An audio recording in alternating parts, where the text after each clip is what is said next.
لله نحمده ونستعينه ونستغفره ونستهديه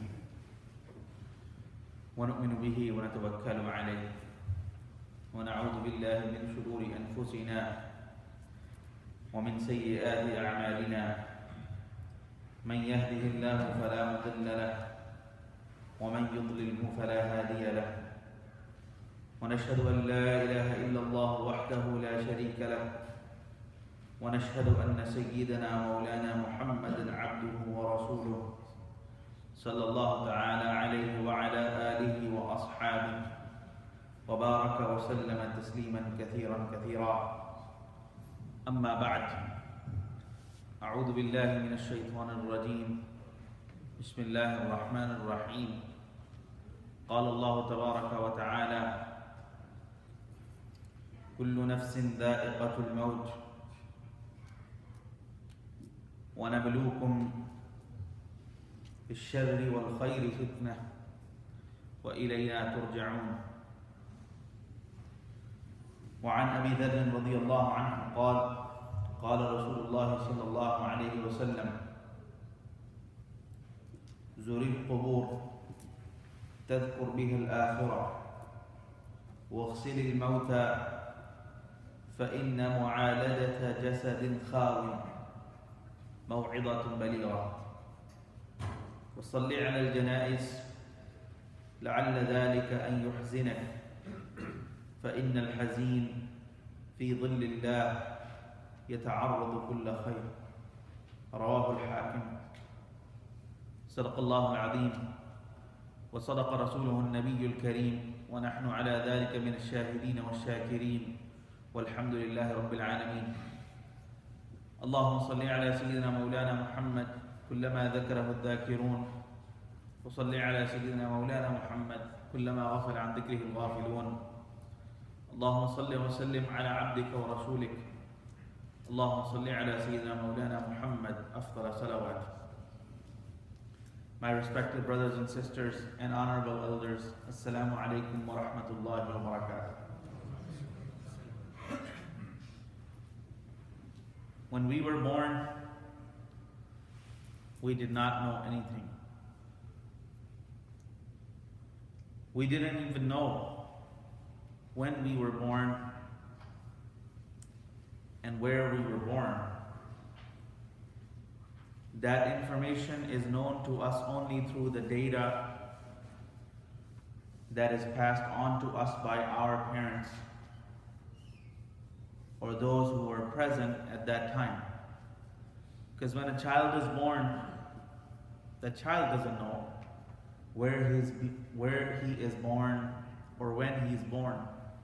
We are told that you were born on that day, in that month, in that year, at that time, in that city, in that country. All of that is told to us, and then we start believing in that. So imagine if you were given the wrong information. So if you are given the wrong information, you'll believe in the wrong information. And you will tell others that wrong information as well. So we trust those who give us those information, namely our parents, or our relatives, or our hospital records, whatever that may be.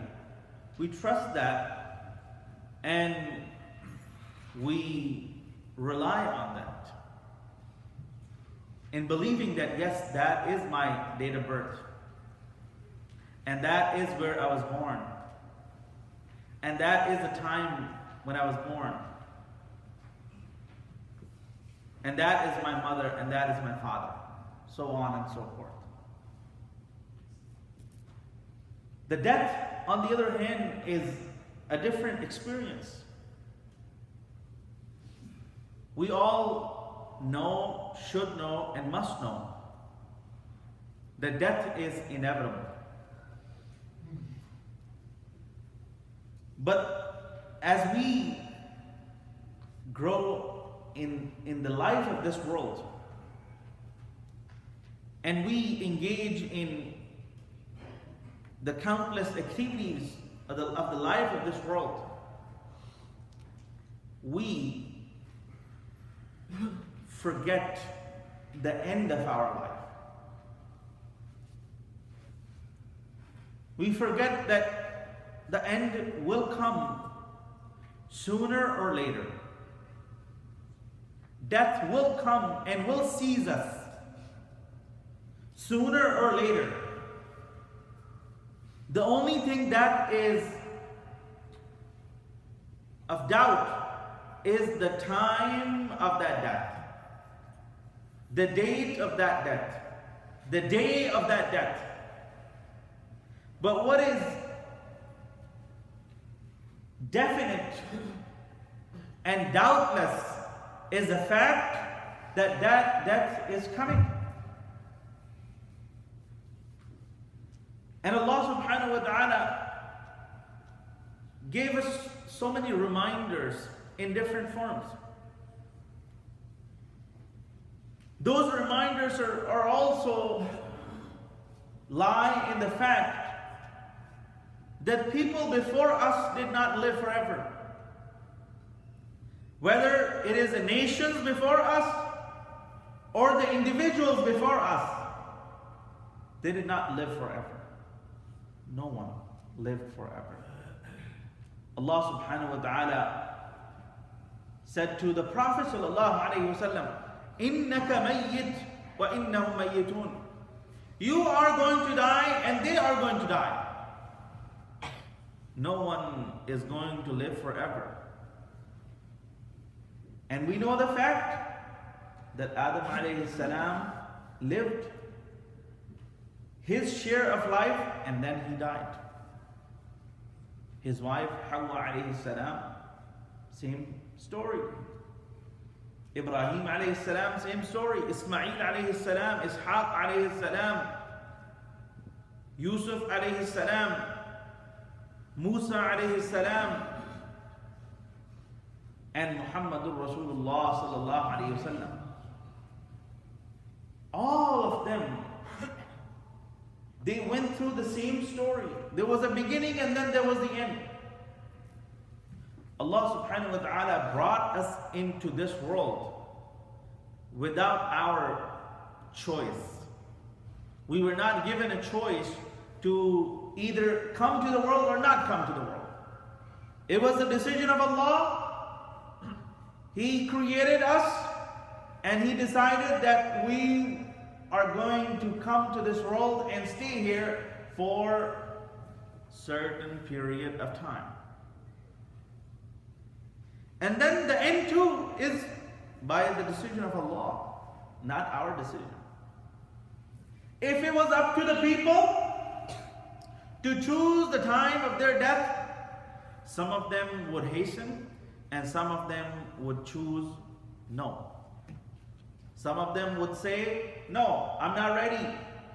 I would like to live another 100 years, or another 200 years, or another 50 years. And some of them would say, I would like to die now. Allah subhanahu wa ta'ala kept that decision in His own hands and in His own control as well.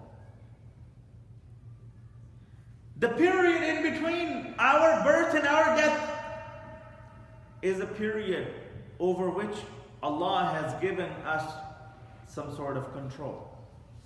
So we can make our destiny. So we can work towards the better end of our life and the better life in the hereafter.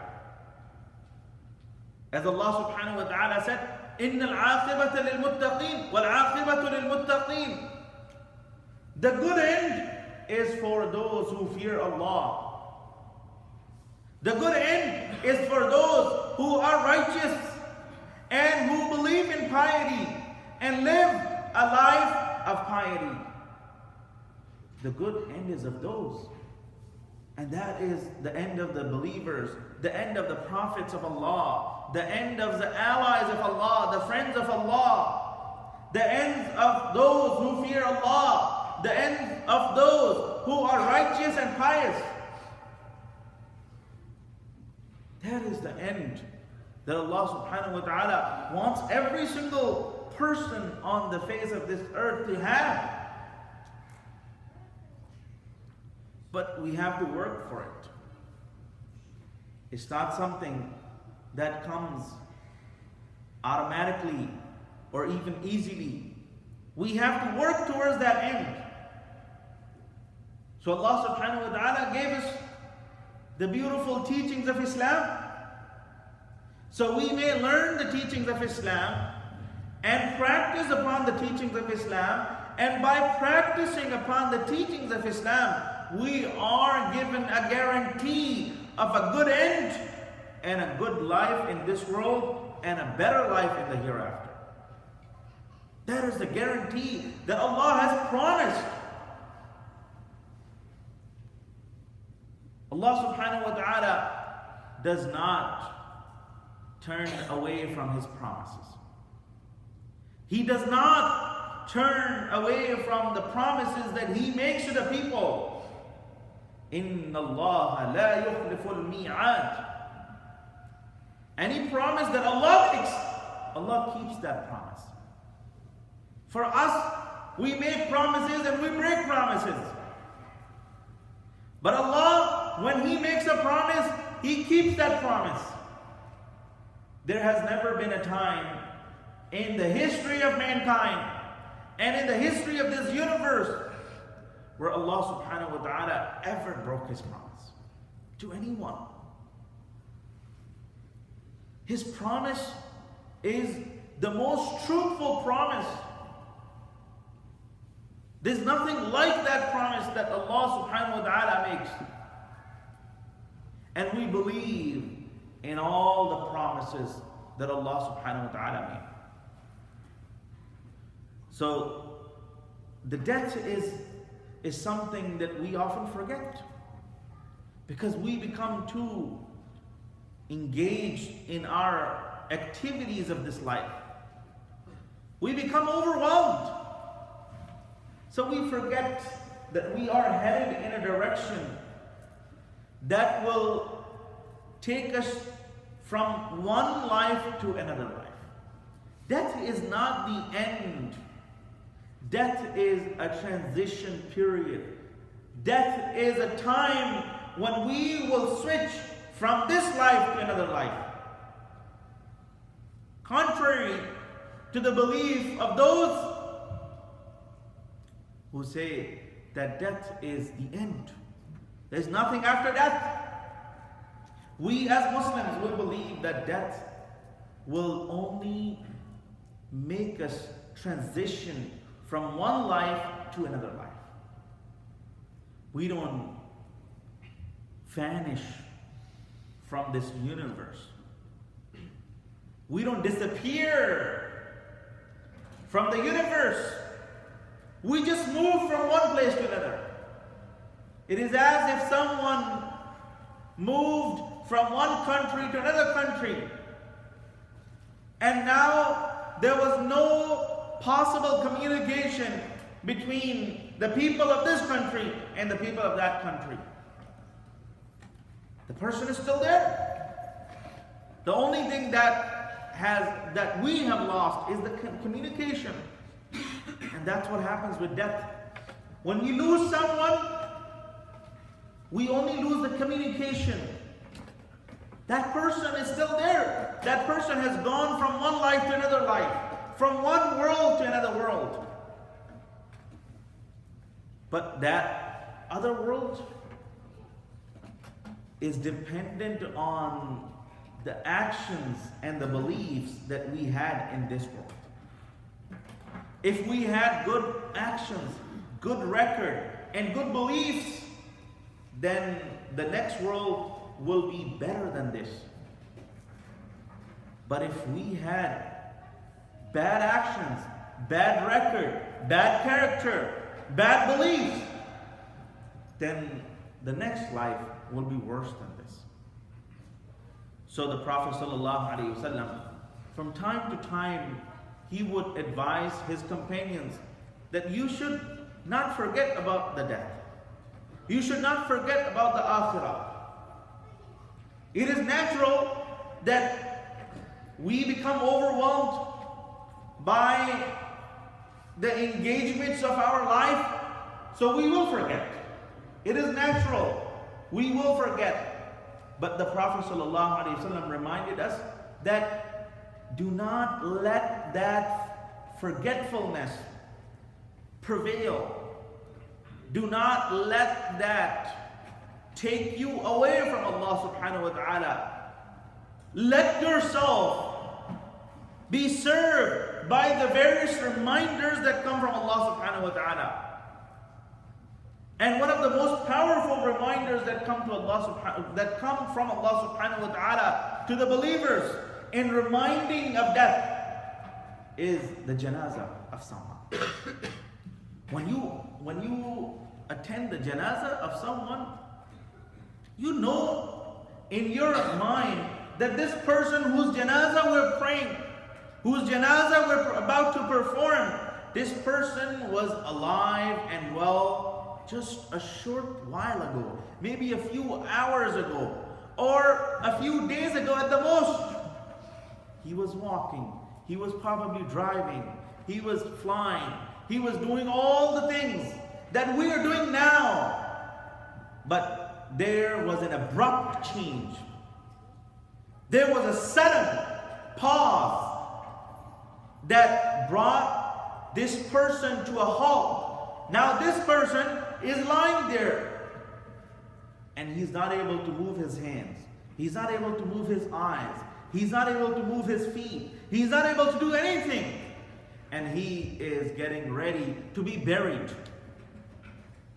to be placed under the heavy weight of the sand. So it reminds us that that is where we are headed as well. We're going the same way, in the same direction. All of us are. The only thing that is uncertain is the exact moment, the exact time, the exact day of that incident. But it is coming. Therefore, the Prophet ﷺ, in one hadith, he said to Abu Dharr radiyallahu anhu, Zuril qubur tadhkur biha al-akhirah. Go and visit the graves, as it will remind you of the akhirah. When you go to the cemetery, you see the same thing. All these people who are buried here, 100 or 200 or 300 or 5,000 or 10,000, all of these were human beings just like me. And just as I'm walking today, they were walking yesterday. Just as I'm seeing today, they were seeing yesterday. Just as I'm standing today, they were standing yesterday. But they're not standing anymore. They're not walking anymore. They're not talking anymore. They're not breathing anymore. They're here, lying still. And they are facing their judgment before Allah subhanahu wa ta'ala. So the Prophet ﷺ said, when you will go and visit the grave, it will serve you a very powerful reminder of your own death. And then you may wake up if you were not already awake. You may wake up and realize that I need to remember this and I need to prepare for this time. That is coming, for sure. And then the Prophet ﷺ said, وَاغْسِلِ الْمَوْتَى فَإِنَّ مُعَالَجَةَ جَسَدٍ خَاوٍ مَوْعِظَةٌ بَلِيغًا. And try to participate, try to wash the body of a deceased Muslim, because that will serve you a very powerful reminder of your own death. The Prophet ﷺ said, فَإِنَّ مُعَالَجَةَ جَسَدٍ خَاوٍ مَوْعِظَةٌ بَلِيغًا. The remedy, the cure of that soul which is bereft, which has become empty, which does not have any spirit anymore, the reminder for that, or the treatment, the cure for that soul is this kind of powerful reminder. Seeing the person with your own eyes and washing the body of a dead person with your own hands will remind you that this is not strange. This is something that will happen to me as well. Today I'm the one washing the body. Tomorrow it will be me lying on this, and someone else will be washing my body. And I will have no control. I will have no life anymore. I will not be able to breathe anymore. There will be nothing. And then the Prophet ﷺ said, وَصَلِّ عَلَى الْجَنَائِزِ لَعَلَّ ذَلِكَ أَن يُحْزِنَكَ, and perform the janazah prayer of the Muslim brother. Perhaps it will make you grieve a little over the loss of that life. And then it will also remind you of your own janazah. All of these things are a reminder that Allah subhanahu wa ta'ala gives us time after time to remember our own death, and to remember our own end, and to remember our own akhirah. And my brothers and sisters, after death, there are certain things that happen in this culture, or in this country in particular. And I would like to bring that to your attention. There are three things that happen that are considered normal, but according to the teachings of Islam, they're not normal. Number one, many times if someone passes away suddenly as a result of an accident, or in case of a murder or something like that, then we perform autopsy on the body. An autopsy means cutting the body open and not respecting the dignity of the body at all. Those people who are in that profession, they become used to that. For them, it's just a profession anymore. So the autopsy is something that is performed on pretty much regular basis. And the second thing that also happens is the organ donation. When someone dies and that person was registered as an organ donor, then immediately after the death of that person, those who are interested in removing the organs, vital organs, good organs, they will cut the body open and they will remove those organs. That's the second thing. And that happens very commonly. And the third thing that is also common is the embalming of the body. In this country, many are accustomed to the process of embalmment. So they would embalm the body by removing the fluids and applying some chemicals and different ways of embalming. But they would embalm the body. Embalming is done for the purpose of preservation. So the process of decomposition comes to a halt or is delayed. All of these three things that are done as a normal practice here in America, according to the teachings of Islam, they're all haram. They're all forbidden. Autopsy is not allowed because it violates the dignity of the human body. Islam believes in the dignity of a human, not only when the human is alive, but even after the death of the human being. We believe in the sacredness of the human body, not only when we are alive, but even after our death. So autopsy is something that's not allowed. And the second thing that I mentioned, organ donation, that too is not allowed in Islam. You may ask why. One answer, simple answer. The organs that we have, that Allah has given us, and the body that Allah has given us is not owned by us. The owner of our body and our organs is still Allah. If we were the owner of our body, then it's up to us to give our fingers away, or give our heart away, or kidneys away, or anything, any limb, any organ away at our own discretion. Then that would be fine. If something is mine, it's up to me to give it away or keep it. But if something is not mine, how can I have the permission and authority to give it away? If there's a car parked outside, it's not mine, but I say, I give this car in sadaqah. It's not even mine. So the body that Allah has given us, and the organs that Allah has given us, the limbs that Allah has given us, and the life that Allah has given us, is all owned by Allah.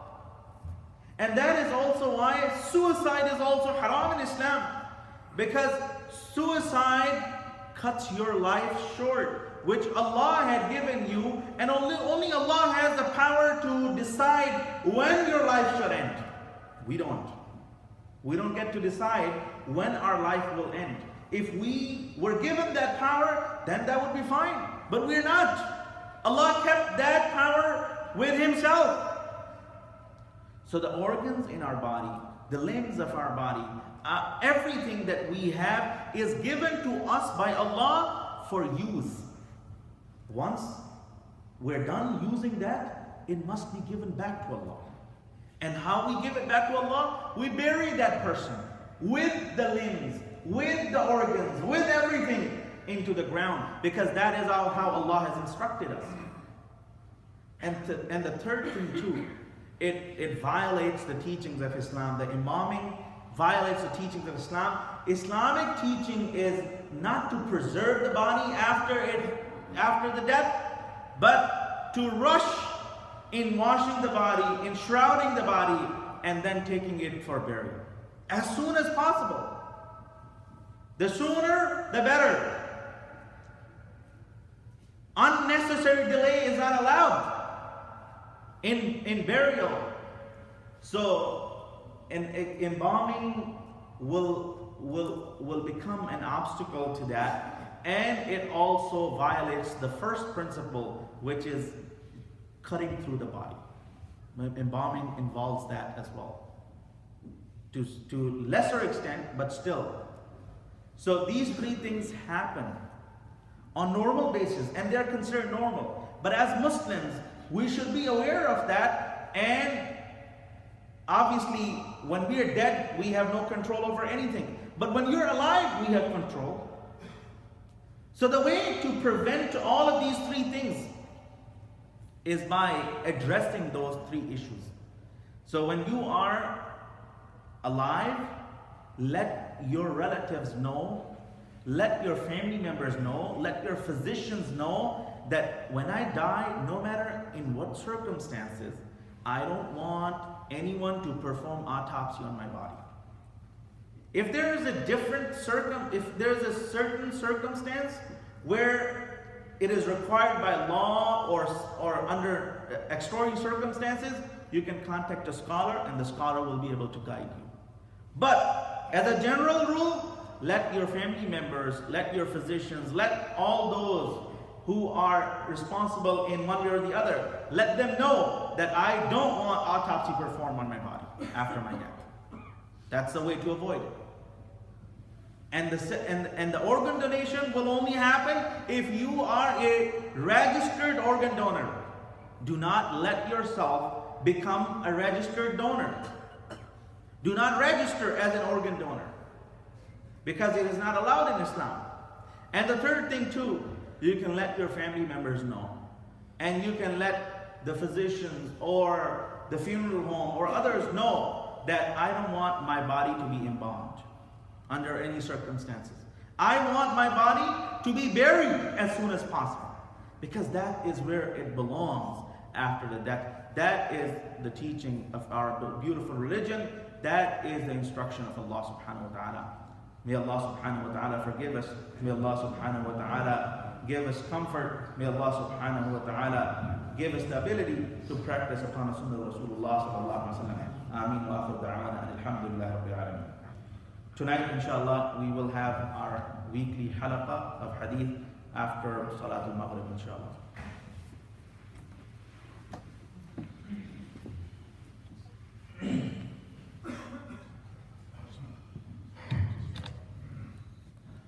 Allah